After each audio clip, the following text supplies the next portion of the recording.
Welcome back to my channel, Melanated Gods of Earth, brothers and sisters. Hope you're having a good one. I'm your host, MODISE The High King, and if you're new royal family and you appreciate the vibe of the channel and what we do here, head on over to my page, check out what we're about, smash the subscribe, let the algorithm know it's good, or the thumbs up, let other like-minded souls know that we're out here with the share.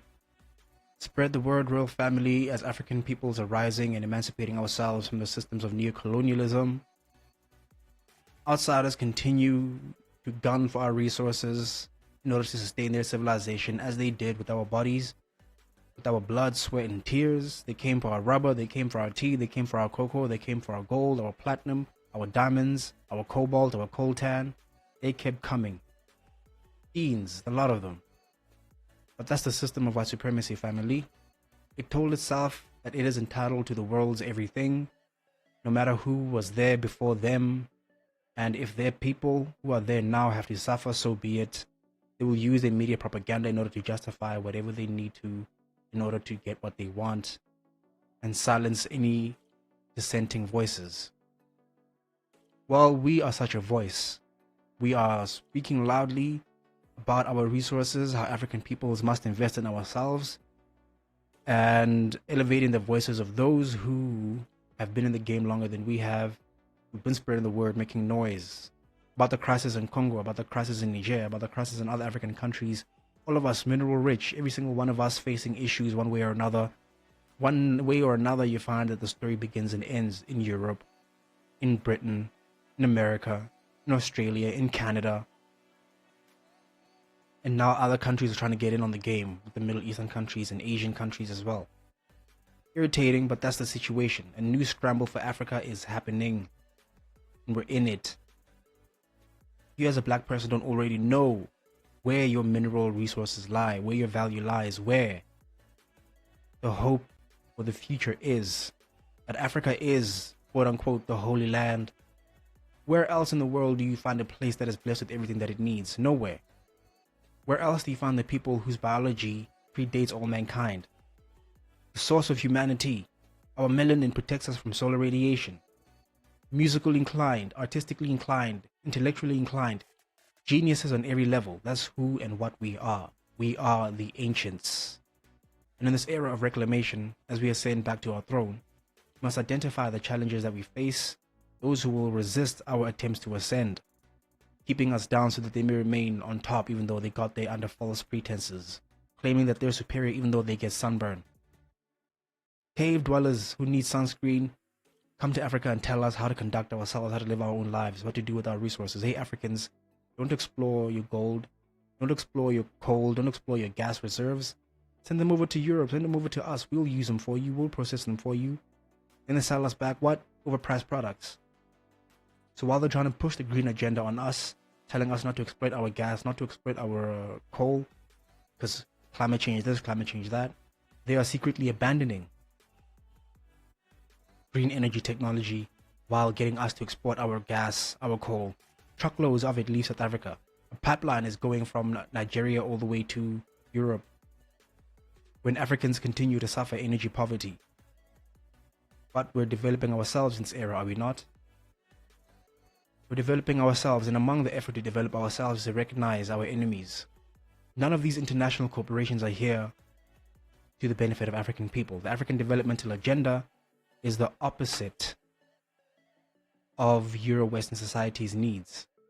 They don't want to slide into a dark age because they're parasites. They've been relying on us for 400 years. And that's the world that they built.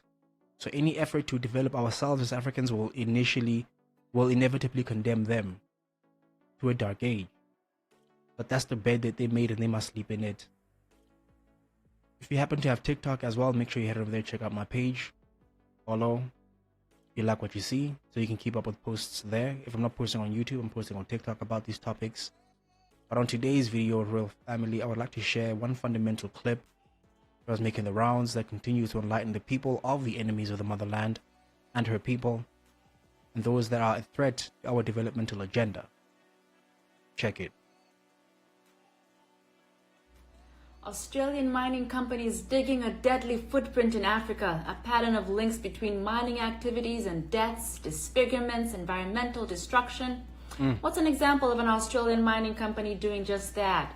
Anvil Mining in 2004, they are responsible for the massacre of nearly 80 people in a small fishing village known as Kilwa in the southern part of the DRC.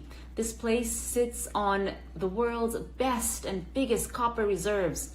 And so what did Anvil Mining do? It paid local mercenaries to go and raze entire villages to the ground, leave nothing unturned, right? A massacre, nearly 80 people, so that Anvil Mining can go in there and excavate copper and develop Australia and Canada and other countries, right? It's not enough that Glencore and others are there doing what they do. Anvil Mining wanted a slice of that pie. And so they went and committed massacre, right? With the permission of the government and other entities on the ground, right? And this is not new news. We know it's been happening, and years on, there's never justice for the victims of these massacres. They happen all over Congo for the mineral resources, all over Congo every day, right? This is perpetual genocide for the people of Congo. And companies like Anvil Mining, well, they'll change their name, they'll change their headquarters. One day they're in Melbourne, the other day they're somewhere in Canada, right? But we know what they do, and we know who they are. Email them, call them, harass them incessantly, right? Tell them that we know what you did in Kilwa, right? Because these people will not be brought down by anyone else except us, the people in the global majority who don't want to see this continue to happen in Congo, in Zambia, in the Philippines, in Mexico. We are all in this together, and we all need to speak up on behalf of our people. Free Congo. Free Congo. That's the story, Australian mining family. companies digging a deadly footprint in Africa. Australian mining companies, British companies, French companies, just European companies in general, American companies, Canadian companies, every last one of them, they're here. Royal family, they're here. They're here committing these atrocities, and all of it at the expense of African people. When is enough going to be enough? Who else has the power to stop them? Because they won't stop, Royal fam. They won't. They're going to keep coming here and committing these atrocities, all to exploit our resources. Blessed are we, but at the same time it can be a curse if we lie in ignorance. Constantly ignoring why these corporations keep going out of their way to send exploring teams. Teams that are armed with charts and locations in order to explore and know that this region contains copper, that region contains cobalt, that region contains coltan. These are the things that can be made with these mineral resources. As South Africa discovered titanium oxide, here comes a British corporation saying they want to mine it and process it. Titanium which can be used to build jet engines and rocket engines and all the things. So are we going to continue to allow them to keep coming here to commit atrocities in the name of Western development while we continue to suffer lack of development? When the people rise up against the corrupt and agents of neo-colonial systems, they want to cry coup when it's really a revolution. No more puppets, royal family. Puppets who serve them at the expense of our own people are as much a danger to the everyday African person as the corporations who come here to exploit and fund mercenaries. Because again, that is the neo-colonial system.